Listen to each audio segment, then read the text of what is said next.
តែថ្មីនៅជាប់នឹងមាត់ទន្លេដោយសារតែផ្ទះមួយហ្នឹងវាមានទីតាំងនៅជាប់មាត់ទន្លេចឹងហើយទើបឲ្យតែពេលខែទឹកឡើងឬខែភ្លៀងខ្លាំងហ្នឹងគឺតែងតែមានសាកសពដែលបានស្លាប់ដោយសារទន្លង់ទឹកទន្លេហ្នឹងគឺតែងតែសពមកទើនៅជាប់អង្កែផ្ទះហ្នឹងតែម្ដងមិនមែនត្រឹមតែផ្ទះគាត់ទេសូម្បីតែផ្ទះអ្នកស្រុកអ្នកភូមិផ្សេងៗទៀតដែលមានទីតាំងនៅជាប់មាត់ទន្លេហ្នឹងគឺគេសត្វតែនិយាយដូចគ្នាថាអាសាផ្ទះឃើញសាកសពដែលស្លាប់ដោយសារលង់ទឹកហ្នឹងគឺមិនដែលមកទើនៅអង្កែផ្ទះរបស់គាត់ខ្លាំងតែសំខាន់យើងជាម្ចាស់ផ្ទះហ្នឹងតើយើងហ៊ានស្នាក់នៅផ្ទះខ្លួនឯងឬក៏អត់បើសិនជាផ្ទះរបស់យើងអាសាមានសាកសពមិនដែលមកទើនៅអង្កែផ្ទះចំពោះរឿងរ៉ាវដែលគាត់បានចែកម្លែកមកនេះគាត់ឈ្មោះថាបង្ធឿនប្រាប់ថារឿងរ៉ាវមួយនេះវាគឺជារឿងរ៉ាវដែលក្រុមគ្រួសាររបស់គាត់ទាំងមូលបានជួបប្រទះកាលពីក្នុងឆ្នាំ2007ពេលហ្នឹងបង្ធឿនក៏មានអាយុត្រឹមតែ13ឆ្នាំទេចំណែកប្អូនស្រីរបស់គាត់គឺមានអាយុ11ឆ្នាំក្រុមគ្រួសាររបស់គាត់ពេលហ្នឹងគឺបានដូរទីលំនៅហ្នឹងទៅនៅជិតកន្លែងធ្វើការងាររបស់ប៉ាគាត់នឹងឯងប៉ារបស់គាត់គឺធ្វើការជាមន្ត្រីរាជការជាទាហានទាំងអស់គ្នាអញ្ចឹងភាគច្រើនគាត់ប្រចាំការក្នុងប្រទេសអញ្ចឹងទៅអញ្ចឹងប្រទេសប៉ារបស់គាត់ធ្វើការគឺនៅខេត្តផ្សេងទេដោយសារតែម៉ាក់របស់គាត់ខ្លាចប៉ារបស់គាត់មានស្រីហើយណាមួយទៀតក៏ចង់រស់នៅឆ្ងាយពីគ្នាអញ្ចឹងណាពួកគាត់ទាំងអស់គ្នាដែលមានសមាជិកទាំង4អ្នកគ្រួសារហ្នឹងក៏សម្រេចចិត្តថារើទៅនៅចិត្តប៉ារបស់គាត់ហ្មងទៅទម្រាំទៅរើទៅហ្នឹងណាម៉ាក់ប៉ារបស់គាត់ក៏បានដើររកជ្រែកផ្ទះទាំងអស់គ្នាផ្ទះនៅក្នុងខេត្តមួយហ្នឹងបើសិនជាផ្ទះជាប់នៅផ្សារឬក៏ផ្ទះនៅក្នុងភូមិគឺមានតម្លៃរៀងខ្ពស់អញ្ចឹងពួកគាត់ក៏ព្យាយាមជ្រែរកមើលរហូតដល់បានឃើញផ្ទះមួយដែលគេប្រាប់តគ្នាអញ្ចឹងណាក៏ទៅមើលទៅផ្ទះមួយហ្នឹងមានទីតាំងនៅជាប់មាត់ទន្លេទាំងអស់គ្នាហើយជាប់មាត់ទន្លេជំនាន់គាត់ហ្នឹងណាមិនមែនស្រួលដូចជាងឥឡូវទេផ្ទះធ្វើនៅជាប់មាត់ទន្លេភាគច្រើនគេធ្វើតែសខ្ពស់ខ្លាំងណាផ្ទះនៅឡើងលើ3-4ម៉ែត្រអីអញ្ចឹងទាំងអស់គ្នាដោយសារតែពេលខែទឹកឡើងទៅពេលខ្លះទៅក៏អាចឡើងដល់ចរៅផ្ទះរបស់គេសពផ្ទះរបស់គេអញ្ចឹងណាអញ្ចឹងទៅគេធ្វើខ្ពស់ឡើងទៅលើនឹងឯងហើយផ្ទះមួយហ្នឹងបងប្អូនគឺជាប់មួយមាត់ទន្លេនឹងឯងបងប្អូនគាត់តាំងអង្គុយពីលើផ្ទះទៅគឺមើលឃើញទឹកទន្លេឡើងសស្ងាត់ហ្មងអញ្ចឹងពេលហ្នឹងម៉ាក់ប៉ារបស់គាត់ក៏ទៅមើលទៅក៏ត្រូវចិត្តត្រូវអីអញ្ចឹងណាដោយសារតម្លៃពេលហ្នឹងគឺវារៀងគួរសមដែរហើយផ្ទះមួយហ្នឹងគាត់ថាបើសិនជាខែប្រាំងគឺយើងអាចដាំដំណាំអាចធ្វើបានទាំងអស់ប៉ុន្តែបើខែវស្សាគឺពិបាកមែនតើពិបាកខ្លាំងសូម្បីតែកន្លែងទុកម៉ូតូទុកអីក៏មានដែរត្រូវទុកនៅកន្លែងផ្សេងទុកអីអញ្ចឹងទៅដោយសារតែខែទឹកឡើងបើសិនជាឡើងខ្លាំងហ្មងគឺឡើងដល់វាថាចរៅផ្ទះហ្មងទាំងអស់គ្នាគឺពិបាកអីចឹងណាតែដោយសារពេលហ្នឹងពួកគាត់គិតថាខែដែលពួកគាត់ទៅនៅហ្នឹងគឺវានៅខែរៀងប្រាំងឡើយទេមិនតាន់ចូលខែវស្សាមែនតែនទេអញ្ចឹងក៏រើទៅនៅទាំងអស់គ្នាចឹងទៅហើយផ្ទះពេលហ្នឹងគឺតម្លៃទិញគឺម៉ាក់របស់គាត់ទិញតម្លៃរៀងគ្រាន់បើដែរអាហ្នឹងគឺតាមអីដែលគាត់សួរម៉ាក់របស់គាត់ម្ដងទៅពេលដែលគាត់ធំណាបើសិនជាគាត់ដឹងពីក្មេងគាត់មិនដែលសួរនាំទេអារឿងតម្លៃផ្ទះខ្លះអីគាត់មិនសូវចង់ដឹងបានទេតទៅពេលគាត់ធំទៅគាត់សួរនាំចឹងទៅហើយម្ដងបច្ចុប្បន្នហ្នឹងទៀតផ្ទះគាត់ក៏បានរើចេញពីកន្លែងហ្នឹងដែរទាំងអស់គ្នាអញ្ចឹងគាត់ថាទៅពេលគាត់រើទៅនៅហ្នឹងក៏មានអ្នកចិត្តខាងគេវាជិះម៉ូតូមកលេងជិះស្អីមកលេងមកសួរនាំចឹងទៅរបៀបថាយើងមកនៅថ្មីចឹងទៅគេត្រូវរបៀបថាគេចង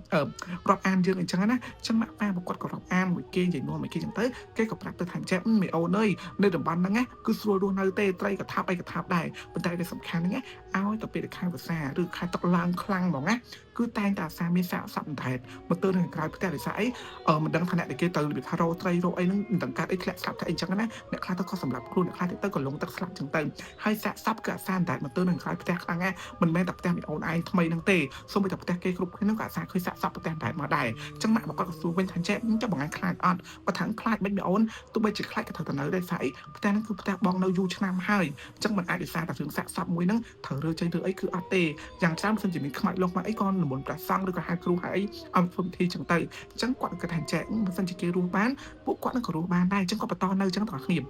អញ្ចឹងគាត់ហ្នឹងក៏អត់មានបានគិតច្រើនទេម៉ាក់ប៉ារបស់គាត់ក៏ចូលមកនៅក្នុងនឹងជុំគ្នានឹងឯងផ្ទះមួយហ្នឹងគឺអត់មានជាបន្ទប់ទេទាំងអស់គ្នាបើសិនជាវាថាចង់ធ្វើជាបន្ទប់ដេកអញ្ចឹងគឺយកវាងណូនបាំងទាំងអស់អញ្ចឹងណាអញ្ចឹងពេលហ្នឹងគឺម៉ាក់របស់គាត់គឺបាំងមួយចំហៀងគឺសម្រាប់គាត់និងប្អូនស្រីរបស់គាត់ពួកគាត់បាំងហ្នឹងគឺបាំងវាងណូនកណ្ដាលចេះនៅម្នាក់ចំហៀងអញ្ចឹងទៅអញ្ចឹងពេលហ្នឹងប៉ារបស់គាត់ម៉ាក់របស់គាត់គឺនៅកន្លែងមួយទៀតនៅចិត្តពួកគាត់នឹងឯងទាំងអស់គ្នាគាត់ទៅដូចនិយាយអញ្ចឹងផ្ទះហ្នឹងគឺអត់មានជាបន្ទប់ទេអញ្ចឹងពេលដែលគេចង់រៀបជាបន្ទប់អញ្ចឹងគឺរបៀបថាបាំងជាអញ្ចឹងបាំងជាអីខ្លួនឯងអញ្ចឹងណាអញ្ចឹងម៉ាក់ប៉ារបស់គាត់ក៏បាំងអញ្ចឹងនឹងឯងតែដូចថាទាំងអស់គ្នាដោយសារតែប៉ារបស់គាត់គឺជាទាហានអញ្ចឹងភាគច្រើនប៉ារបស់គាត់គឺមិនសូវបានទៅនៅផ្ទះទេគឺនៅតែគាត់ជាមួយនឹងម៉ាក់របស់គាត់ប្អូនស្រីរបស់គាត់នៅផ្ទះហ្នឹងនៅតែ3នាក់អញ្ចឹងតទៅសារទឹកថ្ងៃខ្លះទៅប៉ារបស់គាត់ក៏មកថ្ងៃខ្លះទៅប៉ាគាត់ក៏អត់នឹងឯងពួកគាត់នៅនឹងបានប្រហែលជាខ្ទង់2ខែក៏ចាប់ដើមចូលដល់ខែវស្សាហើយខែវស្សាក្នុងឆ្នាំ2007ហ្នឹងគាត់ថាភ្លៀងខ្លាំងមែនតើហើយទឹកទន្លេហ្នឹងក៏ហក់លូតខ្លាំងដែរទាំងអស់គ្នាគ្រាន់តែមួយយប់ទេទឹករបៀបថាទឹកទន្លេហ្នឹងគឺរបៀបថាឡើងមកដល់ចដៅ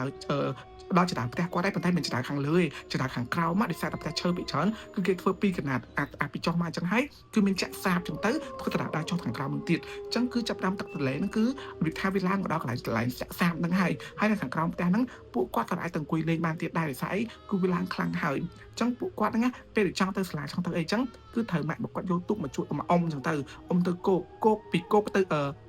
ៅពីផ្ទះរបស់គាត់ទៅកន្លែងគោកហ្នឹងនៅឆ្ងាយពីខ្ញុំប្រហែលខ្ទង់10ម៉ែត្រអីទេមិនឆ្ងាយពេកខាងខ្ញុំ គ្រាន់តែទៅខាងមុខទៅគឺអាចដើរឡើងបានចឹងទៅអញ្ចឹងក៏គាត់ធ្វើចឹងជារឿយៗនឹងឯងទាំងអស់គ្នាបានមកទឹកក្រោយទៀតមកទឹកទន្លេកាន់តែឡើងខ្លាំងលើកហ្នឹងគឺពាក់កណ្ដាលចដៅគាត់ហ្មងពាក់កណ្ដាលចដៅពាក់កណ្ដាលសសរផ្ទះគាត់អាសសរផ្ទះខាងក្រោមហ្នឹងពាក់កណ្ដាលហ្នឹងហើយអញ្ចឹងម៉ាក់ប៉ារបស់គាត់ក៏និយាយថាចឹងបើសិនជាបាក់ពេកទៅនៅក្នុងប្រទេសទាំងអស់គ្នាទៅចាំគាត់ស្នើទៅមេគាត់ឲ្យនៅក្នុងប្រទេសជុំគ្នាសិនអញ្ចឹងណាកម្រំតែខែទឹកវិវិថាទឹកស្រកទៅវិញចាំមកនៅវិញប៉ុន្តែម៉ាក់របស់គាត់ថឹងធ្វើចង្អត់ការទេហ៊ានតែទៅចេញពីផ្ទះហ្នឹងមើលដឹងតែរបៀបថាមានពោះមេចូលទៅក្នុងហ្នឹងនៅហ្មងអញ្ចឹងទៅគាត់នឹងក៏ទៅទេមិនគេទៅក្នុងហ្នឹងដែរចាំមើលបើសិនជាទឹកឡើងដល់មែនទេហ្មងជំរឿចេញនឹងឯងអញ្ចឹងពេលហ្នឹងប៉ារបស់គាត់ក៏ទៅបម្រើការនៅក្នុងប្រទេសដូចធម្មតានឹងឯងពេលយប់ម៉ោងប្រហែលជាខ្ទង់7យប់គាត់នៅផ្ទះជាមួយនឹងម៉ាក់របស់គាត់និងប្អូនស្រីរបស់គាត់ពេលនៅលើផ្ទះគឺមានដាក់មើលទូទួលដូចធម្មត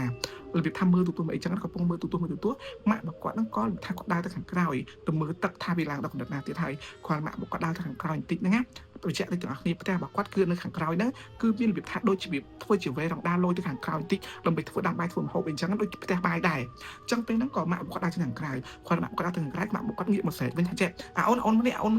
្ចឹងគាត់ម៉ាក់គាត់ស្រែកអញ្ចឹងគាត់បងអូនស្រីរបស់គាត់រត់ទៅកន្លែងហ្នឹងពេលដែលគាត់រត់ទៅទាំងអស់គ្នាគឺគាត់ហ្នឹងបានឃើញសាកសពតែនៅខាងក្រោមផ្ទះរបស់គាត់ហ្មងសពហ្នឹងគឺជាសពមនុស្សស្រីភ្នែកគឺរបៀបថាបើកចេះហើយរបៀបសពហ្នឹងគឺហើមស្ពុលមកទាំងអស់គ្នានៅខាងក្រោយខាងក្រោយកន្លែងផ្ទះបាយរបស់គាត់ហ្នឹងនៅខាងក្រោយគឺប៉ុន្តែជើងទាំងជាប់មួយស្អីអត់តែទៅណាសោះទាំងតែពេលហ្នឹងទាំងអស់គ្នាទឹកគឺហូរមែនតើប៉ុន្តែសពនេះគាត់ហូរទៅណាណាគឺនៅជាប់ខាងក្រោយនឹងឯងអញ្ចឹងពេលហ្នឹងម៉ាក់របស់គាត់នេះគាត់ចាំយូរទេក៏ប្រាប់ឲ្យគាត់ហ្នឹងអង្គុយនៅក្រៅផ្ទះពីអ្នកបងស្រីគាត់កុំទៅណាសោះអង្គុយនឹងហើយគាត់ជិះទូកទៅហៅអ្នកស្រុកអ្នកភូមិឲ្យមកជួយមើលពេលហ្នឹងគាត់ទៅទាំងអស់ពេលហ្នឹងម៉ាក់របស់គាត់ក៏អមទូកទៅគាត់ហ្នឹងក៏អង្គុយនៅលើផ្ទះហ្នឹងអោបអូនស្រីរបស់គាត់អញ្ចឹងគាត់ថាពេលគាត់អោបអូនស្រីរបស់គាត់ហ្នឹងអារម្មណ៍គាត់ជិះតែស្រឡឹងទៅមើលខាងក្រោយផ្ទះរបស់គាត់ហ្នឹងឯងគាត់ថាបើសិនគាត់ស្រឡឹងទៅហ្នឹងហើយបានឃើញសាកសពមួយហ្នឹងក្រាបមកឈរនៅលើផ្ទះរបស់គាត់ខាងក្រោយហ្នឹងគាត់អាចជាកាំងបែបដងស្លាប់តែសំឡឹងអត់គឺវាមានអីទេម៉ាក់របស់គាត់ទៅប្រហែលជាក្នុងកន្លះម៉ោងក៏លឺសំឡេងម៉ូតូលឺសំឡេងគេអុំទូកអុំអីមកប្រហែលជាខ្ទង់ច្រើនអ្នកអញ្ចឹងណាក៏គេមកពេញក្រោយផ្ទះរបស់គាត់មកហ្នឹងអញ្ចឹងទៅអញ្ចឹងពេលដែលគេមកនេះគេក៏ទៅរកឃើញថាសពហ្នឹងជើងរបស់សត្វសពហ្នឹងគឺវាជាប់មួយម៉ោងដឹងថាម៉ោងហ្នឹងអ្នកណាគេដាក់អីបើផ្ទះរបស់គាត់មានអ្នកដាក់ម៉ោងទេចង់ក៏ជាប់អញ្ចឹងទៅ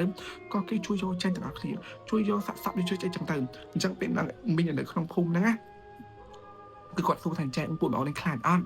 ់អញ្ចឹងគាត់សួរគាត់សួរម៉ាក់របស់គាត់អញ្ចឹងម៉ាក់គាត់ថាអូនបងមិនខ្លាចមិនទេសុកមានសាក់សពដែរមកជឿនគេគឺខ្លាចឯងចង់ថាឲ្យសំទៅអូននោះបើមិនចង់ដាក់ចិត្តទៅនៅហ្នឹងហើយគឺសំទៅដោយសារអីគាត់បើសិនជាគាត់វិញមួយឆ្នាំពេលខ្លះគាត់ឃើញពីរសពអីក៏មានដែរហាក់នៅតែឆ្ងាយទេបើមិនចំហៀងផ្ទះគេក៏ក្រៅផ្ទះគាត់ដែរប៉ុន្តែគាត់និយាយថាទ្រាំរស់នៅអញ្ចឹងណាដោយសារអីនៅយូរទៅគឺវាសំមិនជាបញ្ហាអីទេអញ្ចឹងពេលគេយកសពនឹងឲ្យអស់ហ្នឹងគាត់នៅផ្ទះហ្នឹងគឺចាប់តាមអាហ៊ានដេកតែពីអ្នកឯងអត់ហ៊ានដេកតែឆ្ងាយពីគ្នាទេគាត់ទៅដេកនៅក្នុងមួយម៉ាក់ប៉ាមួយម៉ាក់របស់គាត់មួយប្អូនស្រីរបស់គាត់ដេកជុំគ្នាអញ្ចឹងដោយសារពួកគាត់នៅខ្លាចគាត់ដេកអញ្ចឹងរហូតដល់បានប្រហែលជាខ្ទង់7ថ្ងៃរឿងរ៉ាវកាន់តែមិនស្រួលក៏វាកើតឡើងពិតមែនរឿងដែលពួកគាត់ខ្លាចក៏វាកើតឡើងនឹងឯងទាំងអស់គ្នាគាត់ថាពេលហ្នឹងម៉ាក់របស់គាត់ត្រូវទៅប្រទេសវិប៉ារបស់គាត់បាត់ហើយគាត់ទៅមិនចឹងទៅហើយបញ្ជាក់ទាំងអស់គ្នាពីប្រទេសរបស់គាត់ពីប្រទេសបបាគាត់ធ្វើការមកផ្ទះរបស់គាត់នៅឆ្ងាយពីប្រហែលជា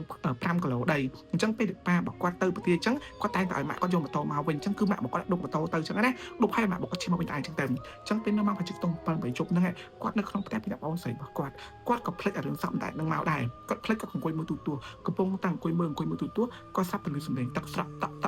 តក់សំឡេងទឹកស្រក់ហ្នឹងគឺស្រក់នៅខាងក្រៅផ្ទះរបស់គាត់ហ្នឹងឯងឮសំឡេងទឹកស្រក់អញ្ចឹងគាត់គិតថាអញ្ចឹងប្រហែលជាទៅយកទឹកឬមួយ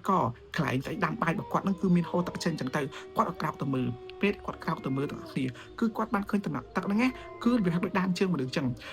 ដានជើងមនុស្សដើរជុំវិញផ្ទះបាយរបស់គាត់ជាដានជើងមនុស្សហ្មងប្រឡាក់ផុកតិចគឺជាប់នៅនឹងប៉ុន្តែឃើញមនុស្សទេគឺឃើញតែដានជើងតែអីចឹងគាត់ក៏ស្រែកសួរបងអូនថាព្រឹកមិញមានចង់ទៅក្រោមអត់ថ្ងៃមិញមុនឡើងមកលើផ្ទះហ្នឹងមានចង់ខាងក្រោមអត់បើធម្មតាពួកគាត់បើសិនជាឡើងលើផ្ទះហើយគឺកម្រោះចុះទៅវិញខ្លាំងណាស់ដោយសារអីគឺទឹកវាថាជ្រៅអញ្ចឹងណាអញ្ចឹងបងស្រីគាត់ថាមានចង់ទេនៅលើផ្ទះតើអញ្ចឹងគាត់មើលទៅដានជើងគឺវាធំជាងដានជើងគាត់ទៀតអញ្ចឹងគាត់ក៏រៀងឆ្លាតថាងប្រហែលជាជើងម៉ាក់របស់គាត់ហ្នឹងឯងអញ្ចឹងគាត់នឹងក៏វាថាមកអង្គុយប្អូនស្រីរបស់គាត់ទៀតអង្គុយចាំផ្លូវម៉ាក់របស់គាត់រហូតដល់មកប្រហែលជាខ្ទង់10យប់ពួកគាត់ក៏អង្គុយដេកខ្លាំងមែនក៏ចូលទៅក្នុងបន្ទប់កន្លែងម៉ាក់របស់គាត់រៀបសម្រាប់ដេកធ្វើជាបន្ទប់ហ្នឹងគាត់ទៅដេកក្នុងកន្លែងម៉ាក់គាត់ហ្នឹងឯងក៏ដេកតែប្អូនស្រីរបស់គាត់ដេកទាំងពីរអ្នកហ្នឹងឯងដល់គ្នាកំពុងដេកក៏លឺសំឡេងព្រុសប្រាសនៅខាងក្រៅផ្ទះអាសំឡេងព្រុសប្រាសហ្នឹងគាត់ក៏ថាប្រហែលជាម៉ាក់របស់គាត់ត្រឡប់មកវិញរួចទិញឲ្យផ្សាយពួកគាត់ក៏ដើរចេញពីអាកន្លែងម៉ាក់របស់គាត់រៀបធ្វើជាបន្ទប់នេះដើរទៅខាងក្រោយពេលដែលគាត់ដើរទៅខាងក្រោយទាំងអស់គ្នាហើយគាត់បានឃើញហ្នឹងគឺគាត់បានឃើញវាថាអាចជើងប្រឡាក់ផុកហ្នឹងដើរទៅដើរមកប៉ុន្តែមានរូបរាងមនុស្សទេដើរទៅដើរមកតែដើរគាត់ឃើញហ្មងថា អ្នកណាធ្លាប់មើលរឿងខ្មោចនិយាយថាឃើញតែដានជើងតែឃើញមនុស្សគឺអញ្ចឹងនឹងឯងគាត់បានឃើញច្បាស់នឹងភ្នែកទាំងឯងទាំងគ្នាពេលដែលគាត់បានឃើញអញ្ចឹងគាត់នឹងក៏ដឹងថាគាត់ត្រូវខ្វាត់ឡងគាត់ដើរចូលមកវិញតែពេលដែលគាត់ដើរចូលមកវិញទាំងអស់គ្នាគាត់ក្លៀតភ្នែកទៅខាងក្រោយម្ដងទៀតហ្នឹងគាត់បានឃើញម្នាក់ស្រីដែលបានស្លាប់សាទរលងទឹកហ្នឹងគឺកំពុងតែឈរនៅកន្លែងផ្ទះបាយគាត់នេះហើយឈរមិនឈរធម្មតាអ៊ុយព្រឺសបល់គាត់ថាឈរកកោកាយវាថាមកហូបបាយដែលម៉ាក់របស់គាត់ធ្វើហ្នឹងកកោកាយនៅកន្លែងហ្នឹងហ្មងហើយពេលគាត់ងាកទៅមើលម្នាក់ងាកមកមើលគាត់វិញងាកមកមើលគាត់វិញភ្នែកអ្នកនឹងបាក់ពេញបំពង់មាត់ហើយមាត់វិញគូថាមើលមកគាត់ចាមើលមកគាត់អញ្ចឹងហ្មងហើយភាពចេញមកគឺរបៀបទឹកហូរមកហ្មងហ្នឹងទឹកហូរចេញពីខ្លួននឹងឯងគាត់ពេលគាត់ញ័រដៃជើងខ្លាំងមែនតើគាត់ដើរចូលទៅកន្លែងបោកប្អូនស្រីរបស់គាត់ដេកនេះប្អូនស្រីរបស់គាត់សួរថាកាត់អីមែនគាត់ថាកុំមាត់ដេកតំណភួយអញ្ចឹងណាគាត់ឃ្លុំភួយដេកអារម្មណ៍របស់គាត់ពេលហ្នឹងខាងម៉ាក់របស់គាត់ផងខ្លាចខ្មោចផងទម្រាំតាម៉ាក់របស់គាត់មកវិញគឺប្រហែលជាខ្ទង់កន្លះម៉ោងទៀតអាចថាខ្ទង់ម៉ោង10ជប់ហ្នឹងទើបម៉ាក់របស់គាត់អុំទុកមកវិញម៉ាក់របស់គាត់មកដល់ផ្ទះគាត់សួរនាំសួរអញ្ចឹងទៅគាត់នឹងគាត់អត់និយាយទេគាត់តែព្រលឹមឡើងទើបគាត់ប្រាប់ម៉ាក់របស់គាត់ទាំងឯងប៉ុន្តែទាំងអស់ដើម្បីតាមចាប់តាំងពីពេលហ្នឹងមកពួកគាត់ទាំងអស់គ្នានឹងគឺនៅអត់បានសុខទេយប់ខ្លះទៅគឺលឺសម្រាប់ចិត្តដើមឡើងលើផ្ទះហើយយប់ខ្លះទៀតទៅទាំងអស់គ្នាគឺឃើញម្នាក់មួយស្រីដែលបានស្លាប់ទៅហ្នឹងមកអង្គុយយល់ជើងនៅខាងក្រោយផ្ទះហ្នឹងក៏មានដែរដែលពួកគាត់គឺពិតជាខ្លាចខ្លាំងមែនតើហើយរឿងរ៉ាវវិញខ្ញុំសូមស្នើតែប៉ុណ្្នឹងទេទាំងអស់គ្នាបើសិនអ្នកនរចង់ស្ដាប់តបឬក៏មិននៅខាងក្រោមព្រោះរឿងរបស់គាត់នៅមានវែងឆ្ងាយទៀតហើយក៏មិនមានតែមួយសាកសពហ្នឹងដែរមកគឺមានសាកសពច្រើនទៀតខ្ញុំសូមនិយាយត្រឹមតែប៉ុណ្្នឹងទេហើយបើសិនអ្នកទាំងអស់គ្នាចង់ស្ដាប់បន្តទៀតអាចខមមិននៅខាងក្រោមនឹងបានខ្ញុំធានាថាខ្ញុំនឹងចេញវគ្គ2ឲ្យហ្មងហើយបើសិនអ្នកទាំងអស់គ្នាចង់បានលឿនហ្មងគឺកុំភ្លេចឆាតមកខ្ញុំមកខ្ញុំនឹងនិយាយបានលឿននឹងឯងខ្ញុំមានតែប៉ុណ្្នឹងទាំងអស់គ្នាបាយបាយ